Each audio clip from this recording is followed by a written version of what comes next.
Welcome to The Inquiry on the BBC World Service. Each week we bring you 4 expert witnesses answering one pressing question from the news. On June 28, 1921, the local newspaper in Charlottesville, Virginia, carried the following news item. Hundreds of Charlottesville's leading business and professional men met around the tomb of Jefferson at the midnight hour one night last week and sealed the pledge of chivalry and patriotism with the deepest crimson of red American blood. The Ku Klux Klan, America's most notorious racist group, had set up shop. Almost a century later, the Klan's shadow has returned to Charlottesville. In July, dozens of Klansmen protested against the removal of a statue of a controversial Civil War general. A few weeks later, hundreds of far-right activists marched through Charlottesville's streets.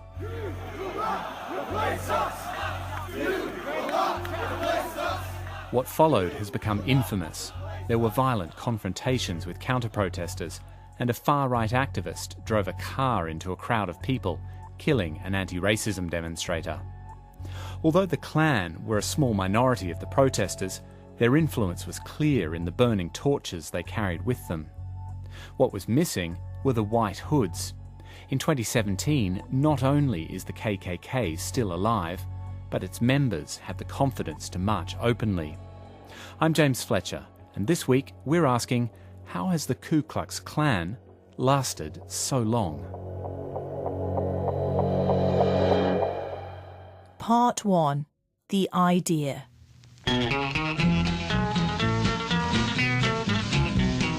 People would bring their families, there'd be music playing, they had their own house band, they would sell food, they would sell souvenirs. Our first expert witness could be describing any country fair or community picnic, until you take a closer listen to the house band. They're marching for equality, they'll never be as good as me. We won't let them integrate, we must always segregate, keep them in their place. And the night would end with this ritualistic cross burning, and the crosses could be 60 or 70 feet tall. Professor David Cunningham is the author of Klansville, USA, and it was these Klan rallies in North Carolina in the 1960s that triggered his interest in the group. Such mainstream events were a long way from the Klan's founding back in the 19th century. This was right after the Civil War in 1866, and there were a group of fewer than 10 Confederate veterans that met in a small town called Pulaski, Tennessee. The Civil War had been fought over the issue of slavery, and the victory of the anti-slavery North meant a huge upheaval in the Confederate South, where white supremacy had been the cornerstone of society. That first Klan group were determined to fight attempts to give equal rights to African Americans, and they were quickly copied by other loosely connected vigilante-style groups across the South. They were able to capture the collective memory mostly through the national media, who really were fascinated by the KKK's blending of theatrical performance and collective violence. The violence targeted African Americans and the KKK's political opponents, and the performance involved dressing up in costumes, including pretending to be ghosts of Confederate veterans that are coming from hell to come back to wreak vengeance on their targets. But these would be integrated into these terrible acts of violence. The Klan's first reign of terror lasted only a few years. The federal government intervened to prosecute Klan crimes, while new racist laws in the South satisfied the Klan's goals. The groups disappeared from public view until the 50th anniversary of the end of the Civil War. One of the things that occurs around that period is that we see romantic recollections.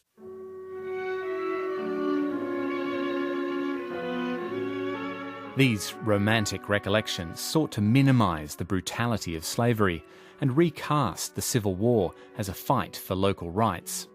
The most famous example is the groundbreaking 1915 silent film Birth of a Nation. At the time, it was the largest in scale film ever produced, and there were scenes that were depicting the era coming out of the Civil War and depicting the KKK as the valiant defenders of white womanhood during that era. It was a historical whitewash. with white hoods. So this is the first time we see the idea of the KKK associated with white robes and hoods. This is the first time we see rituals like cross burnings. These costumes and rituals, invented for the film, quickly crossed over into the real world. Around the Atlanta premiere of The Birth of a Nation, a failed entrepreneur named William J. Simmons decided that this could be an event around which what he saw as the rebirth of the Klan could be accomplished. So he set out to organize a set of people to march up Stone Mountain and have the first cross burning. This second coming of the Klan was very different to the first. It was a unified national organisation. It targeted immigrants, Jews and Catholics, as well as African Americans. And it was huge, with as many as 5 million members. They were large enough and influential enough that they were able to elect literally hundreds of local officials. And the 1924 presidential election was really shaped by how Klan constituencies were trying to rewrite the platforms of the both major political parties. The violence and intimidation continued too. But once again, the Klan's days were numbered. Internal scandals and infighting saw numbers dwindle, but it was tax that undid it in the end. The Internal Revenue Service is what actually ultimately puts the Klan out of business. It bankrupts the group, and so it disappears again by 1944 as a formal organization and entity. As the civil rights movement gathered steam in the 50s and 60s, the Klan re-emerged again to fight back.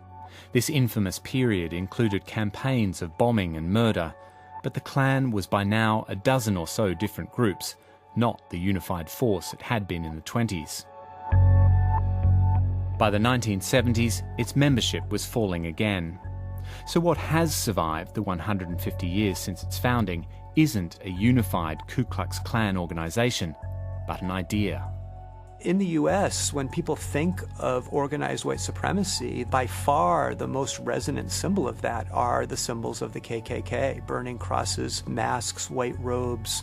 So the Klan is able really to solidify a vision of what white supremacy is around their own symbols. It really is an idea that can be adopted in a variety of guises by a variety of people.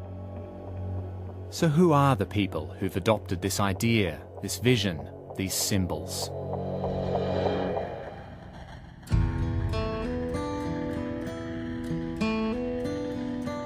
Part 2. Recruits. Actually, my home is Indianola, Mississippi, born and raised there, and the home of B.B. King. So I was raised on the Delta blues.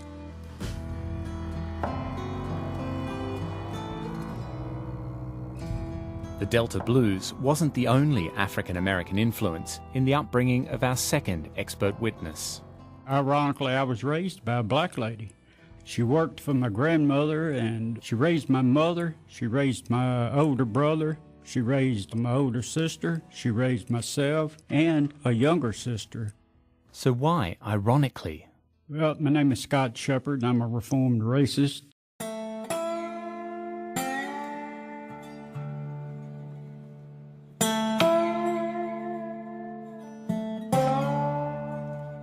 I was raised in a very dysfunctional family. I had an alcoholic father that was really violent. Of course, with these things going on, I was just lost. And I was looking for a place to fit in and fill a void within myself. And the Ku Klux Klan was there. As a teenager in the mid-70s, Scott Shepard went to a Klan rally in Mississippi. The Klansmen gather and they make their hateful speeches. And then, of course, they do their ceremony of the cross lighting and circling the cross.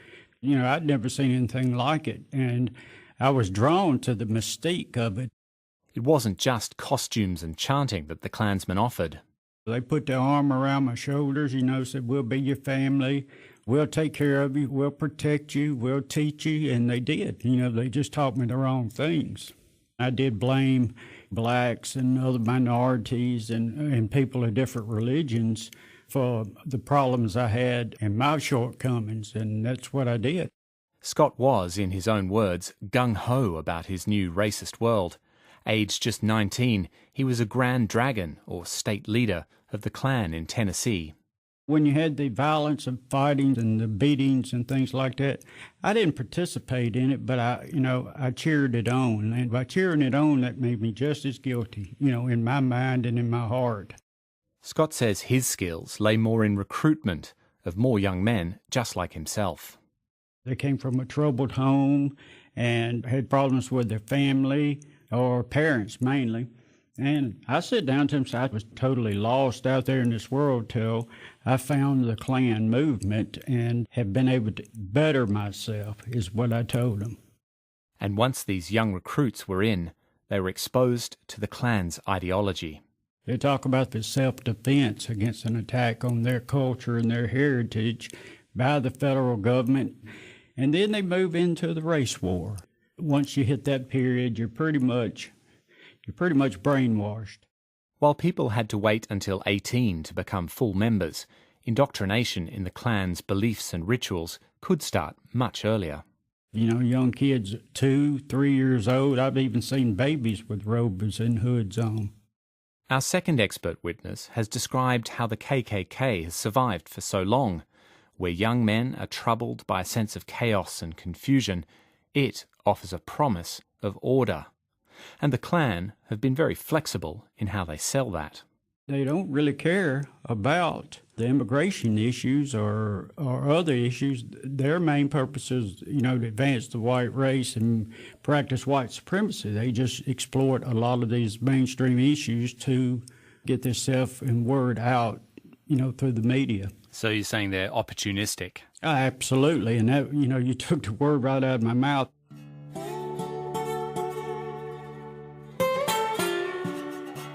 As for Scott, after many years of doubts, he finally abandoned his white supremacist views and now works to educate people about its dangers. One of the main people he felt he had to explain himself to was Rebekah Scott Hawkins, the black woman who raised him. I walked up to her door and knocked on it after not seeing her for many years, and she opened the door, and not only was the door open, her arms were open, and I hugged her neck, and nothing was ever said about it since then, anything negative anyway. When she told me, she said, I always knew that you would find your way back and be back home.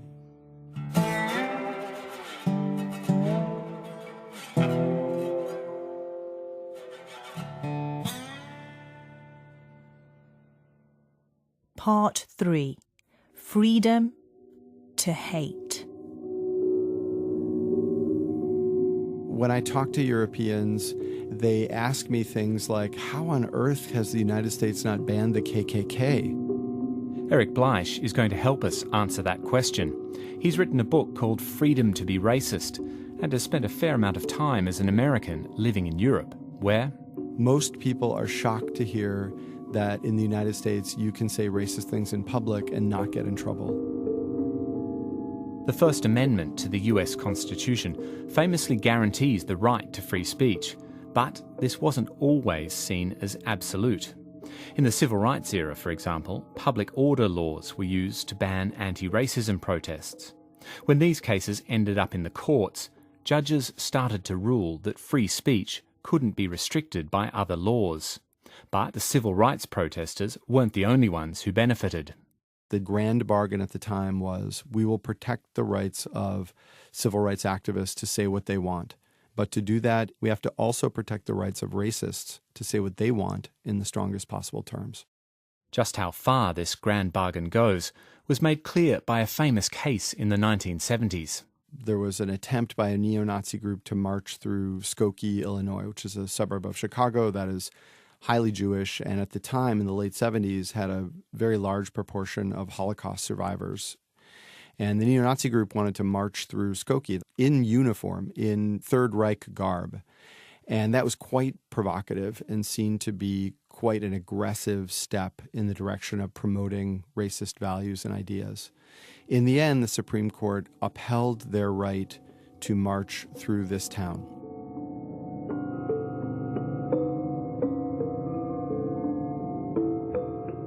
So in the United States, racists and racist groups such as the KKK can say pretty much whatever they want.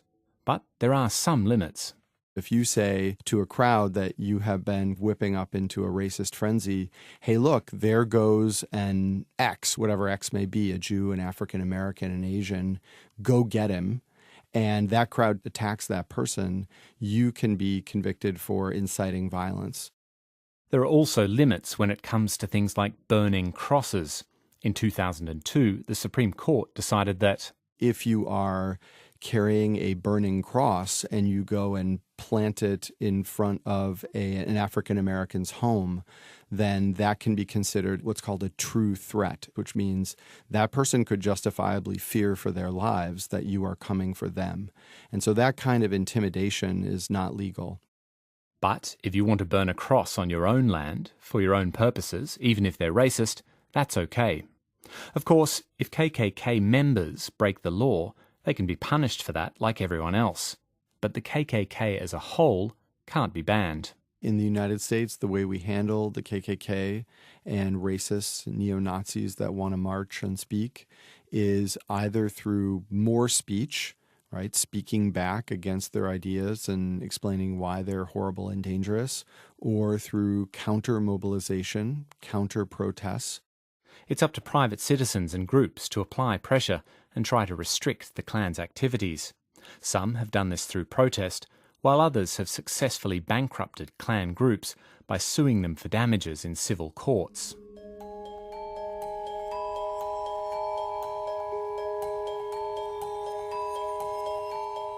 So how has the KKK lasted so long?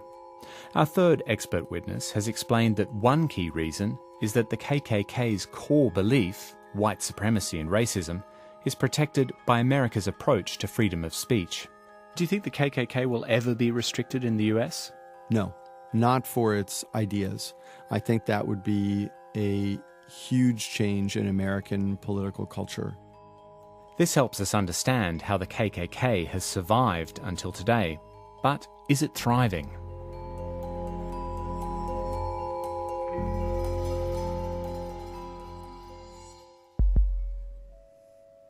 Part 4.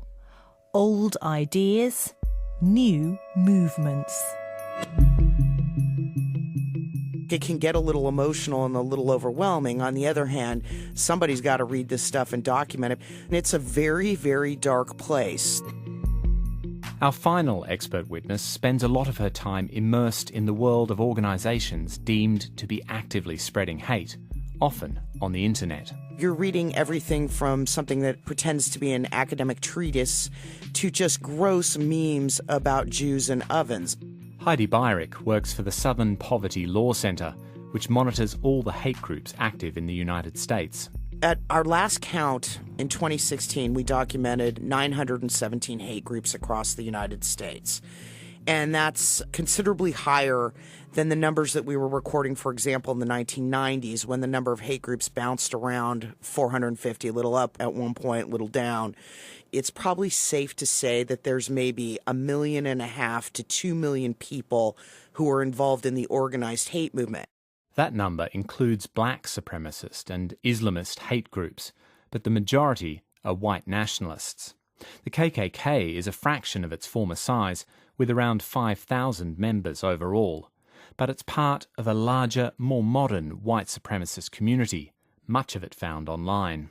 I mean, look, in the 1990s, if you were running some kind of a hate group, your propaganda would only have the reach of those you could sort of get in the room or get on the phone.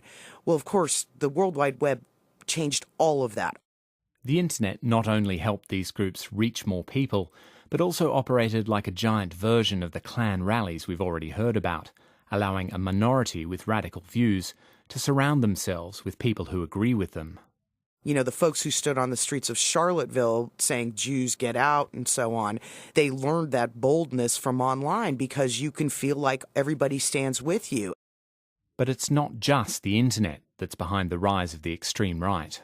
The march upwards in the number of hate groups actually started in the year 2000 when the U.S. Census Bureau said that whites would become a minority in the United States in 2042. And hate groups, obviously, who want to create a white ethno-state, freaked out and started recruiting. Then Barack Obama, the United States' first black president, was elected, a very obvious example of the increasing power and influence of minorities. The backlash against President Obama, combined with economic uncertainty in the wake of the financial crisis of 2008, energised the extreme right. But Heidi Beirich says it's Obama's successor who's helped bring them in from the fringe. When Donald Trump came down that staircase in Trump Tower in New York City and started talking about Mexicans as rapists, people in the white supremacist movement perked up their ears. And as he continued to say terrible things about immigrants and Muslims, they started to join the political system. They began to lobby for Donald Trump. They started calling him things like glorious leader. And now we have a group of people who are politically energized, and it looks like they'll start putting up candidates. And it was the recent Charlottesville protests that made many sit up and take note of what the white supremacist movement has become. What was surprising to me was that there were so many different kinds of organizations in the same place, meaning you had Klansmen, you had neo-Nazis, skinheads. That kind of solidarity across groups is rare and, from my perspective, frightening, because we prefer these people to infight and not be able to get their act together. Many of the young white nationalists who protested in Charlottesville prefer white polo shirts to white hoods, but the Klan's influence is still clear. The Klan sort of stands there as the granddaddy of this movement. It's not the main player, but the idea of the Klan is something that's not dismissed by the rest of these folks because it's basically their parent, right? The parent to this movement. So how has the Ku Klux Klan lasted so long?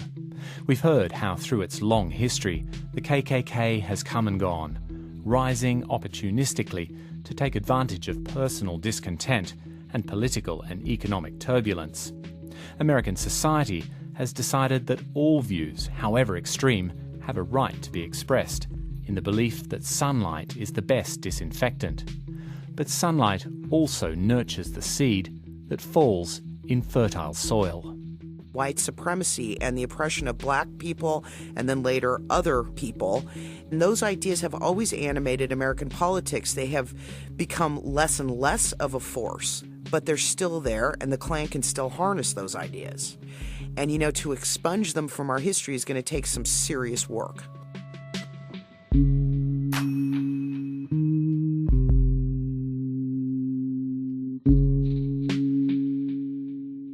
That's all for this edition of The Inquiry, and from me, James Fletcher. The program was produced by Kate Lamble and mixed by Rod Farker. Thanks for downloading it.